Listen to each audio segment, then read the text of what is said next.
Please tell us about ancient Indian education system. Can we use the system today in India and throw the Macaulayan system out? So this is a question that many people asked yesterday as well. The ancient Indian education system was primarily based around temples, which is very counterintuitive because today we see temples as places of worship. So temples were places of worship, but they were also cultural and social centers and centers of education. So in ancient India, before the events of the past 1000 years, you had temples everywhere. Every town, every village, every locality had a temple. Usually these would be small temples with one single priest or brahmin who would carry out the duties. But there would be places where you had larger temples, and every temple was not just a place of worship, it was a school. The local children would get an education over there. So basically, the smallest temples would impart basic education, uh, language, grammar, basic mathematics, and things like that. The language of education was always Sanskrit. You always had two languages of education. One was Sanskrit and one was your local language. So there is this historian called Dharampal, who was a Gandhian who lived in the 20th century. He spent a number of years in the UK. He spent a number of years in Britain after India's independence, and he accessed a lot of the historical data that the British had collected about India's education system before they imposed the Macaulayan system on India. So this data is from the 19th century, essentially.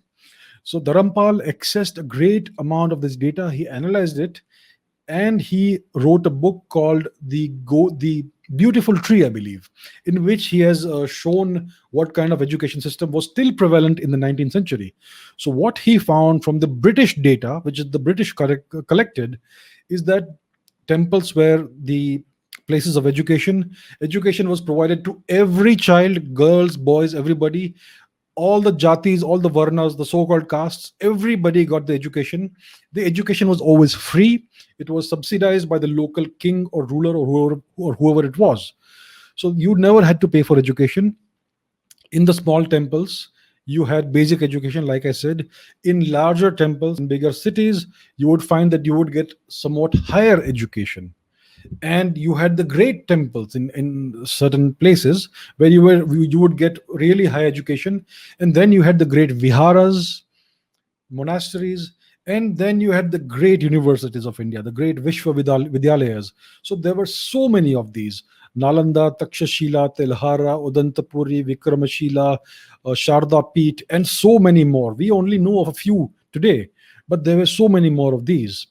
And these great universities was where you would get the highest education available anywhere in the world.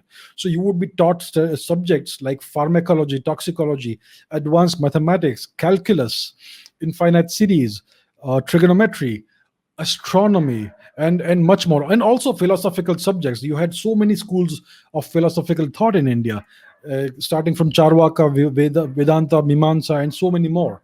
So all of this was taught, all of this was researched. There were many schools of thought, there were many great scholars. And this is the education system that India had. And so the small temples did double as gurukuls, essentially, and so on. So this education system was spread throughout the length and the breadth of this country. And all the education was free, it was open to anybody. And in the great universities, the only impediment to entering was your intellect and your knowledge. So you would have entrance tests, and if you passed the entrance test, if you were found to be at that level of intellectual of intellect, and if you had the amount of knowledge required to gain entry, then you would gain entry. You would be given admission, and you would be imparted education for free in these universities, and anybody could come to the universities and study there. Many Chinese pilgrims are known to have studied in India's great universities. Even Greek pilgrims have done that, and so on. Scythians too. So it was open to everyone, even to foreigners, even to people who did not identify as Indians or Hindus. It was open to all. The only requirement was that you needed to be at that level of intellect. So that is the kind of education system we had. It was the greatest education system the world has ever seen. Today's education system is I don't have sufficiently strong words to describe how bad it is. It is rubbish. It is a pale imitation of the Western education system. And let me tell you about the West. If you look at the United States, the education system they have imposes an enormous burden on the children, an enormous financial burden on students, especially higher education. I mean, on average, the average student who passes out of this education system at the college level incurs a debt of about 44,000 US dollars. And then they have to work for many years to pay this debt off. So the Western education system, especially the American one, is just is all about commercializing education. Education has become a commodity. Degrees have become commodities. You pay a certain amount of money, you will get admission, and you may even find, unfortunately, there have been certain scandals in the Ivy League universities recently, in which it was found that you could actually pay to get a PhD, and you could actually purchase degrees there. So that is the state of the education system in the United States. It is all about money. It's a capitalist system. I am not advocating Marxism or socialism. I'm just saying that commercializing education is very wrong. It's going to have a very deleterious effect on society. So we are currently trying to copy that system, which is not good at all. It's going to have very adverse effects on Indian society in the long term. In the long term. So is it possible to bring back the old system? It would require a great deal of reforms over a certain period of time.